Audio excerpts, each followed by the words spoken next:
नमस्कार, मैं हूं उदय और आप देख रहे हैं मेरे साथ देहरादून देवभूमि एक्सप्रेस। चलिए, इस वक्त की बड़ी खबर देहरादून से है, जहां चतुर्थ विधानसभा के कार्यकाल पूरे होने पर कार्यक्रमों का आयोजन किया गया।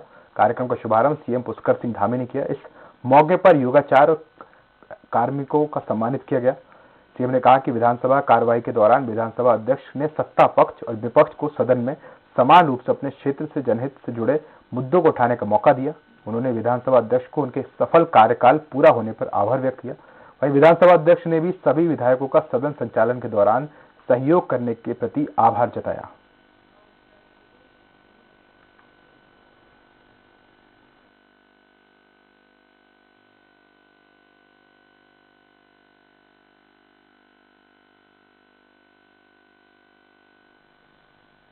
मुख्यमंत्री पुष्कर सिंह धामी ने देहरादून में दून मेडिकल कॉलेज का निरीक्षण किया। इस अवसर पर उन्होंने डॉक्टरों और मरीजों से मुलाकात की।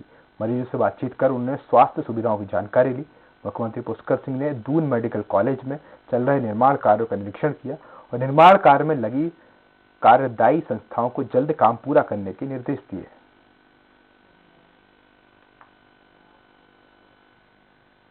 मुख्यमंत्री पुष्कर सिंह धामी देहरादून के दून अस्पताल पहुंचकर उन्होंने चेकअप कराया। बता दें कि क्रिकेट खेलते वक्त रनिंग के दौरान हाथ में चोट लग गई थी, जिसके बाद अस्पताल पहुंचकर उन्होंने चेकअप कराया। इस दौरान सीएम के साथ मुख्य सचिव एसएस सिंधु भी उनके साथ मौजूद रहे। इनके वो प्रोटेक्शन के लिए पूरा कच्चा प्लास्टर लगाया है। अभी थोड़ी स्वेलिंग है, जैसी स्वेलिंग सबसाइड हो जाएगी तो पूरा प्लास्टर लगेगा और उसके बाद तो ठीक हो जाएगा। इसलिए कोई ऐसा कॉम्प्लिकेशन नहीं है, सारे रूटीन काम करने में कोई दिक्कत नहीं आती है। विकासनगर के विधायक मुन्ना सिंह चौहान ने डाक पत्थर के लोगों को विधानसभा चुनाव से पहले एक बड़ी सौगात दी है। डाक पत्थर में संयुक्त चिकित्सालय का भूमि पूजन किया गया। 100 बेड के इस अस्पताल को 13 करोड़ की लागत से बनाया जाएगा। विधायक ने कहा कि अस्पताल के बनने से रोगियों को बेहतर सुविधाएं मिलेंगी।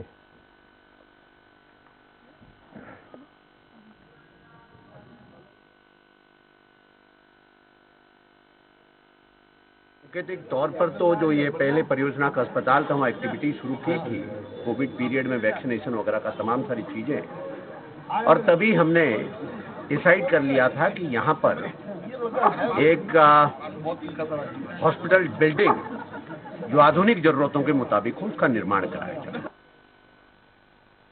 दिल्ली सरकार के कैबिनेट मंत्री राजेंद्र पाल गौतम ने जशपुर में जनसभा को संबोधित किया। इस दौरान उन्होंने कहा कि शिक्षा की नीति ऐसी होनी चाहिए कि गरीब से गरीब परिवार के बच्चों को आईआईटी और सिविल सर्विस जैसी कोचिंग मुफ्त मिलनी चाहिए, और कहा कि दिल्ली में 15,000 बच्चों को उच्च स्तरीय कोचिंग मिल रही है। राजेंद्र पाल गौतम ने कहा कि ऐसी सरकार जो अच्छी शिक्षा और स्वास्थ्य ना दे पाए, उसे सत्ता में रहने का कोई हक नहीं है।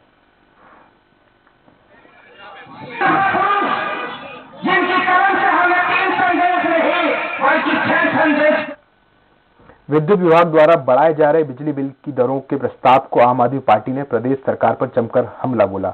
नवीन कृशाली ने कहा कि कुछ दिन पहले आम आदमी पार्टी ने उत्तराखंड में 300 यूनिट फ्री बिजली देने की बात कही थी, जिस पर सूबे की सभी पार्टियों ने सियासत की, लेकिन अब राज्य सरकार बिजली की दरों को बढ़ाने का प्रस्ताव रख रही है। आपका कहना है कि 4% बिजली की दरों का प्रस्ताव यदि सरकार खारिज नहीं करती तो आम आदमी पार्टी इसके लिए सड़कों पर उतरेगी। वहीं उन्होंने कहा कि एक और प्रदेश की आवाम महंगाई की मार झेल रही है, दूसरी ओर सरकार बिजली की दरों को बढ़ाकर लोगों की जेबों में डाका डाल रही है। बिजली की बात करने वाली भारतीय जनता पार्टी की सरकार और सरकार के मंत्री आज 4% और बिजली की दरों को बढ़ाने की तैयारी कर रहे हैं। यानी कि खबर देहरादून से है, जहां आम आदमी पार्टी के प्रभारी दिनेश मोहनिया ने कैंट विधानसभा में 3 जनसभा को संबोधित किया। सैकड़ों लोगों की भीड़ दिनेश मोहनिया को सुनने पहुंची। इस दौरान मोहनिया ने कहा कि कांग्रेस और बीजेपी ने प्रदेश को लूटा है, लेकिन आप पार्टी प्रदेश को नहीं लूटने देगी। साथ ही कहा कि जनता को मिलकर आपकी सरकार बनानी होगी। इसके अलावा मोहनिया ने 5 साल खराब करने के लिए जिम्मेदार नेताओं को सजा देने की बात कही। काम के आधार पे वोट देना है तो फिर आम आदमी पार्टी को देना पड़ेगा। नहीं तो अभी तक क्या होता है, मैं जी इस धर्म का हूं इसलिए दे दो, मैं इस जाति का हूं जी इसलिए दे दो, मैं इस क्षेत्र का हूं इसलिए दे दो, ऐसे ही पड़ता ना।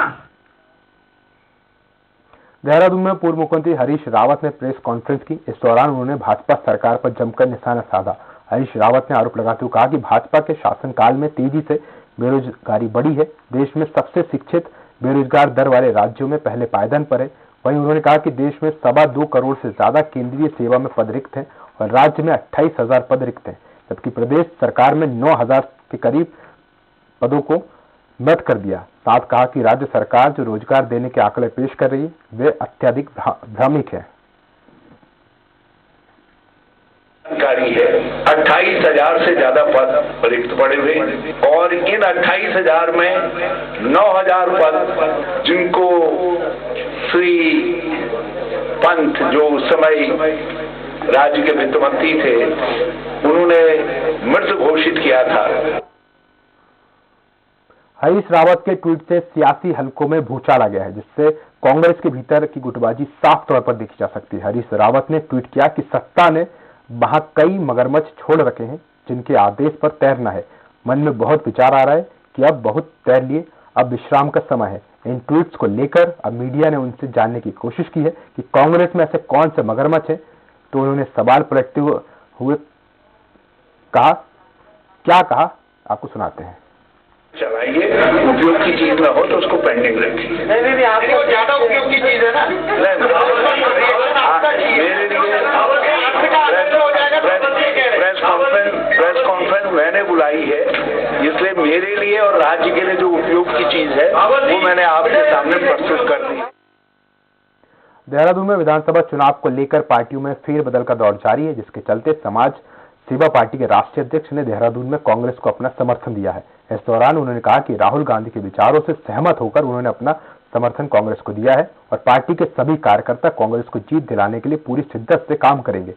वहीं उन्होंने बताया कि पार्टी जल्द ही उत्तर प्रदेश में भी कांग्रेस को समर्थन देगी। इस दौरान कांग्रेस प्रदेश अध्यक्ष गणेश गोदियाल ने समाज सेवा पार्टी के लोगों का स्वागत किया। आज ये घोषणा करता हूँ कि उत्तराखंड के अंदर समाज सेवा पार्टी जहाँ अपनी तैयारी कर रही थी, पूरे विधानसभाओं की समर्थन, पूरे उत्तराखंड का समर्थन माननीय हरीश रावत जी को, प्रदेश अध्यक्ष जी को और कांग्रेस पार्टी को देने का ऐलान करता हूँ। अंतर्राष्ट्रीय हिंदू परिषद के अध्यक्ष प्रवीण भाई तोगड़िया ने हरिद्वार का दौरा किया और संगठन अंतर्राष्ट्रीय हिंदू परिषद के कार्यकर्ता सम्मेलन में शामिल हुए। इस दौरान उन्होंने कहा कि अफगानिस्तान में जो तालिबान सैनिक पैदा हुए हैं उनको पैदा करने वाला ये तबलीगी जमात और देवबंदी ही है। सरकार को जल्द से जल्द इन पर प्रतिबंध लगाना चाहिए। उन्होंने कहा कि आज देश की जनसंख्या वृद्धि 2% है, जिसमें हिंदुओं की जनसंख्या वृद्धि दर 1.7%, जबकि मुसलमानों की 2.4% है। इसका अर्थ यह है कि अगले 50 वर्षों में पूरे भारत में हिंदू अल्पसंख्यक हो जाएंगे, जिससे बचने के लिए केंद्र सरकार को जनसंख्या नियंत्रण कानून जल्द से जल्द लगाना चाहिए। यदि अफगानिस्तान में 75,000 लड़ाकू पैदा करते हैं तो भारत में 15 लाख पैदा करेंगे और भारत में गृह युद्ध होगा। यह रोकने के लिए तुरंत दारुल उलूम देवबंद, तबलीग जमात, जमायत उलेमा हिंद पर प्रतिबंध लगाओ। सितारगंज में कांग्रेसी कार्यकर्ताओं ने किसानों का धान का भुगतान और चीनी मिल सीतापुर से संचालित कराने के संबंध में उप जिलाधिकारी को ज्ञापन सौंपा। ज्ञापन में लिखा कि धान का बकाया भुगतान 24 घंटे के अंदर करने का आश्वासन सरकार ने किया था, लेकिन खरीफ सत्र काफी समय पहले समाप्त हो चुका है, फिर भी आज तक किसानों की धान की फसल का बकाया भुगतान नहीं किया गया, जिस कारण किसानों को काफी समस्याओं का सामना करना पड़ रहा है। और जो चीनी मिल पे इतना करोड़ों रुपए खर्च किया और चीनी मिल उसके बावजूद भी आज तक चल नहीं पाई है और रोज चीनी मिल बंद हो जाती है, 1 आध घंटा चलती है, चीनी अभी तक बन नहीं पाई है उसकी। सरकार को राजस्व का नुकसान हो रहा है। यहाँ रुकते छोटे से ब्रेक के लिए, जल्द हाजिर होते हैं।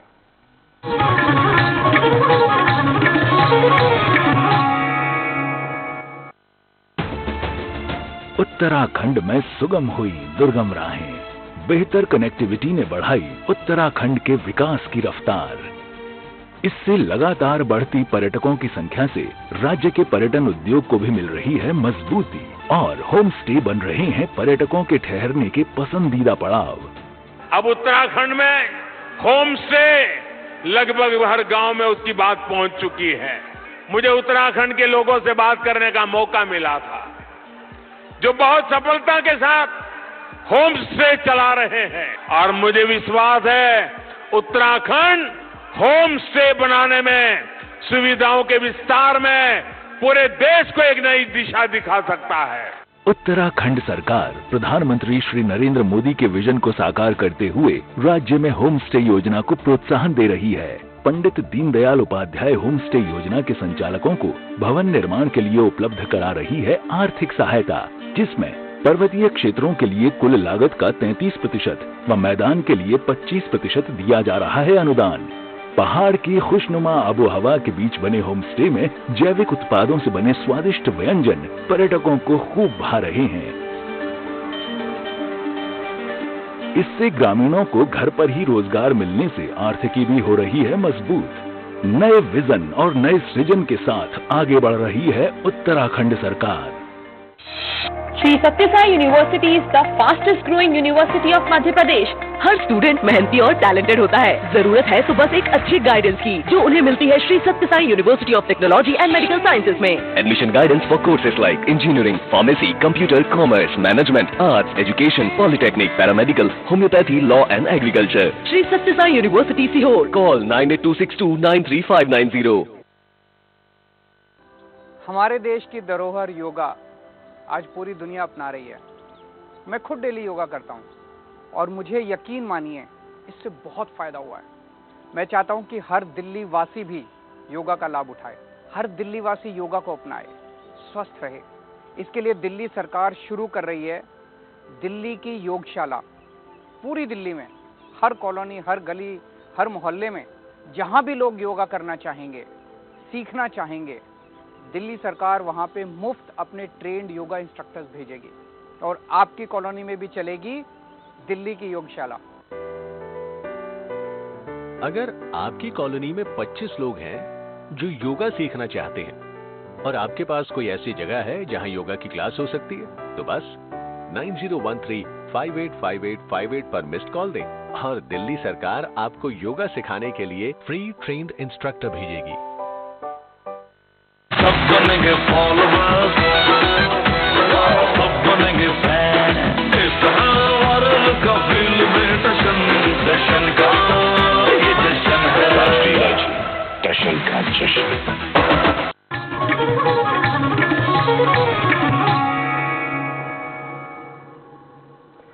नमस्कार, ब्रेक के बाद एक बार फिर आपका देवभूमि एक्सप्रेस में बहुत स्वागत है आपका। चलिए खबरों को रुक करते हैं। पिथौरागढ़ के महिला अस्पताल में गर्भवती महिलाओं की निःशुल्क जांच बंद कराने को लेकर कांग्रेस ने विरोध प्रदर्शन किया। वहीं यूथ कांग्रेस जिलाध्यक्ष ऋषेंद्र महर ने कहा कि जब से एनएचएम कर्मियों की हड़ताल चली है तब से पूरे जिले की स्वास्थ्य सेवाएं पटरी से उतर गई हैं, जिससे आमजन और महिलाओं को परेशानी का सामना करना पड़ रहा है। इस कारणवश जिले के सभी सामुदायिक स्वास्थ्य केंद्र में ताले लग चुके हैं, जिससे पूरे जिले में अफरा तफरी सी मची है। प्रसव पीड़ित महिलाओं को मामूली जांचों के लिए भी 80 से 100 किलोमीटर जाना पड़ता है।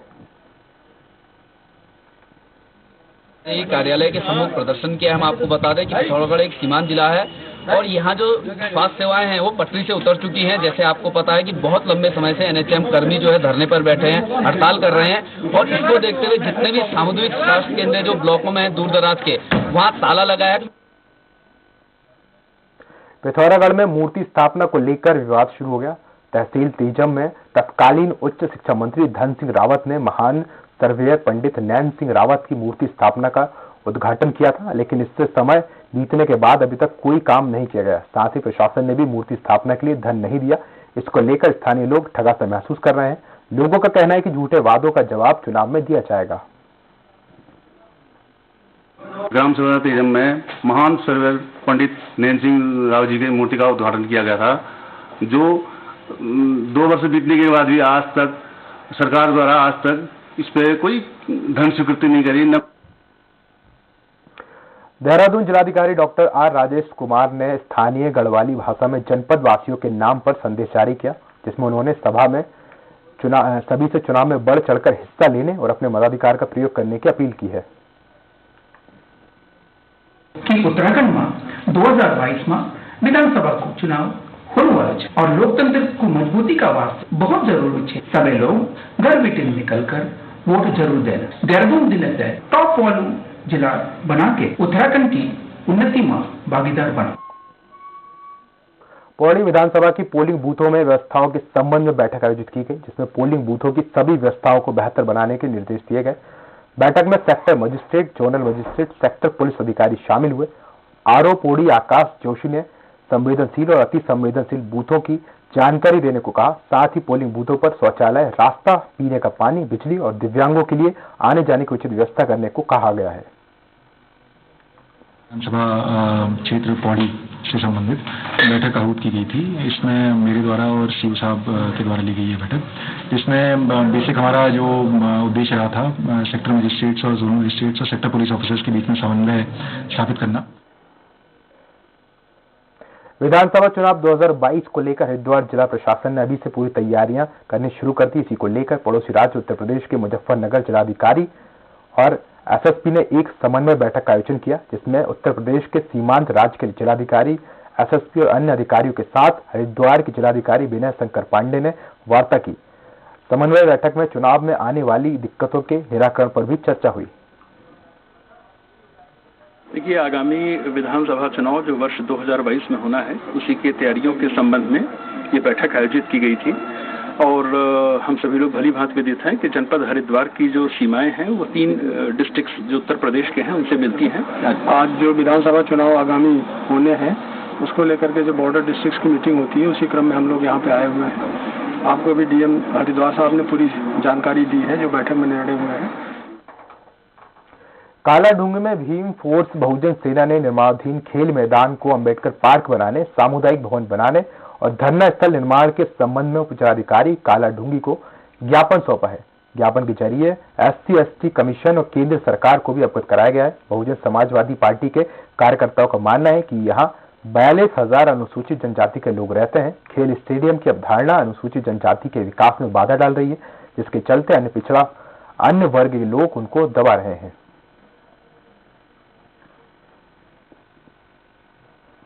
फोर्स ये जो हमारे राष्ट्रीय उपाध्यक्ष हैं बहुजन मूल निवासी सेना द्वारा इनके द्वारा जो ज्ञापन दिया गया है, मिनी स्टेडियम का निर्माण कार्य रोका जाए और जो माननीय SC/ST आयोग को संबोधित है, मेरे द्वारा ये उनको प्रेषित कर दिया जाएगा। इनके द्वारा जितने ज्ञापन दिया गया इसकी कॉपी दी गई और ये ज्ञापन हमने SC/ST कमीशन एंड केंद्र सरकार को अवगत कराया है और यहाँ पर अनुसूचित जाति जनजाति के लोग 42,000 के समथिंग रहती है। इतनी आबादी यहाँ पर है, लेकिन यहाँ पर उस आबादी की अवहेलना की जाती है, उस आबादी को पैरों तले रौंदा जाता है।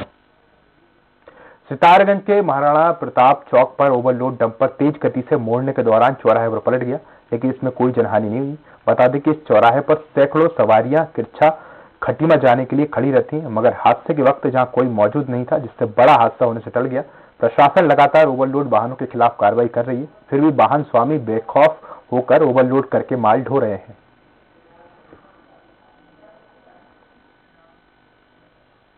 सितारगंज के खटीमा रोड स्थित एक दुकानदार ने BSc की छात्रा के अंकल कहने पर उसे बेरहमी से पीटना शुरू कर दिया।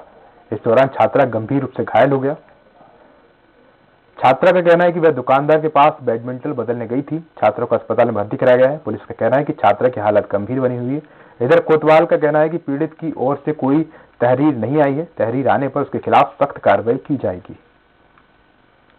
शॉप में कोई नेता कल अकेले यही व्यक्ति था और इसने मैंने इसे अंकल कह दिया था। ये इस बात में इसके मन में क्या था कुछ नहीं पता, इसने मुझे गिरा के मारा और इसके साथ में लड़ाई झगड़ा हुआ है। इसके छुट्टी में चोट है और इसके छाती में नाथों से मारा है और हाथ वाथ पे चोट है और उसको इलाज के लिए हमने एक्सरे की सलाह दी है। लक्सर के लालचंद वाला गांव के पास कुछ दिनों पहले 3 अज्ञात बदमाशों ने तमंचे के बल पर 8,000 की लूट की थी। मामले में कार्रवाई करते हुए पुलिस ने एक बदमाश को गिरफ्तार कर लिया। पुलिस रिमांड में आरोपियों ने बताया कि इस घटना में उनके साथ 5 लोगों ने अंजाम दिया था। वहीं पुलिस अधिकारी BS चौहान ने बताया कि आरोपी के पास से 1,000 रुपए नकद, तमंचा और 2 कारतूस बरामद हुए हैं। 2 लोगों के खिलाफ योजना बनाने में कार्रवाई की जा रही है, जबकि 2 लोग अभी भी फरार हैं। अभी सभी की धरपकड़ की जा रही है। जिनसे का पैसा वगैरह इकट्ठा करते थे उनसे लूट हुई थी। 3 बदमाश थे बाइक से, में लूटी गई राशि 8,000 रुपए लूटे थे। उसमें 1,000 रुपए रिकवर हुआ है और उससे जो है एक तमंचा रिकवर हुआ है, 2 कारतूस रिकवर हुए हैं और उनको जेल भेजा जा रहा है। देहरादून में ओमिक्रॉन के खतरे को लेकर स्वास्थ्य विभाग अलर्ट है, जिसको लेकर विदेश से वापस लौटे कुछ लोगों में कोरोना संक्रमण की पुष्टि होने के बाद विभाग ने इसके सैंपल जीनोम सीक्वेंसिंग के लिए भेजा गया है।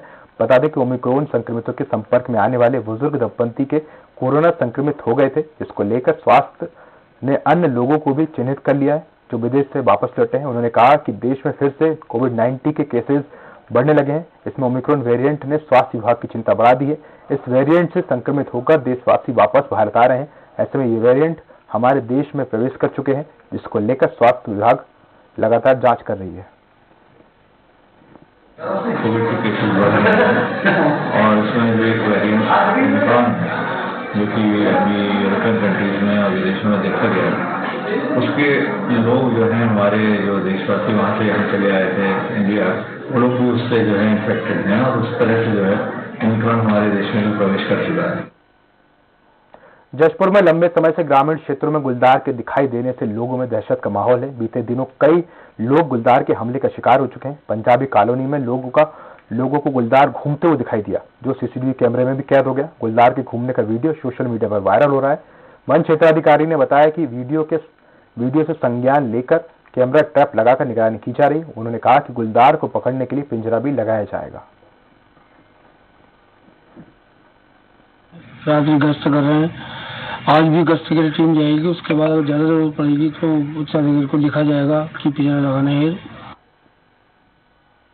हरिद्वार के ग्रामीण क्षेत्र कटारपुर में हाथियों के एक झुंड ने देर रात गन्ने और गेहूं की फसलों में घुसकर जमकर उत्पात मचाया और फसलों को बर्बाद कर दिया। फसलों की रखवाली कर रहे किसानों ने ग्रामीणों को और वन विभाग को इसकी जानकारी दी। मौके पर पहुंचे अधिकारियों ने बताया कि कर्मचारी हड़ताल पर चल रहे हैं और कुछ कर्मचारियों की ड्यूटी खनन में लगी हुई है, जिसके चलते ये समस्या उत्पन्न हो रही है। वहीं अब किसान मुआवजे की मांग कर रहे हैं।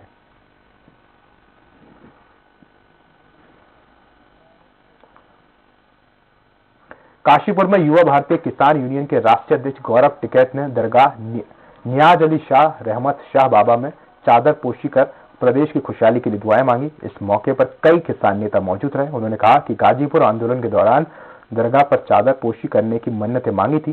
टिकैत ने प्रदेश अध्यक्ष जितेंद्र सिंह के साथ आगे की रणनीति को लेकर मीडिया से चर्चा की। यहाँ के किसानों ने जो चादर बोल रखी थी कि भाई हम जब जीत का आएंगे, विजय मना के फतेह मार्च करके तो रहमत शाह की मजार पर चादर चढ़ाऊंगे। सब ठीक ठाक रहे हैं, सब देश एकजुट रहे हैं, सब कुशल मंगल रहे हैं, ये आज प्रार्थना सभी लोग। विधानसभा चुनाव को लेकर प्रशासन ने तैयारियां तेज कर दी है। कालाडूंगी में एसडीएम रेखा कोहली ने पुलिस अधिकारियों के साथ समीक्षात्मक बैठक की। इस दौरान एसडीएम ने अपनी अध्यक्षता में निर्वाचन व्यय अनुवीक्षण टीमों से तैनात कर्मचारी को प्रशिक्षण दिया। एसडीएम ने कहा कि छोटी सी भूल चुनाव की प्रक्रिया को बाधित कर सकती है। सभी कर्मचारियों को चुनाव आयोग के दिशा निर्देशों और गाइडलाइनों को सही से समझ ले, ताकि चुनाव के दौरान किसी परेशानी से बचा जा सके। आज यहाँ पे हम लोगों ने रखा था, हमारे जो सेक्टर पुलिस ऑफिसर्स हैं और सेक्टर मजिस्ट्रेट हैं, जोनल मजिस्ट्रेट हैं, इन लोगों को यहाँ पर बुलाया गया था। इनकी ट्रेनिंग्स हुई है और इनको अपने जा जाके अपने सारे पोलिंग बूथ चेक करने हैं, क्या हमारे क्रिटिकल हैं, क्या वल्नरेबल हैं।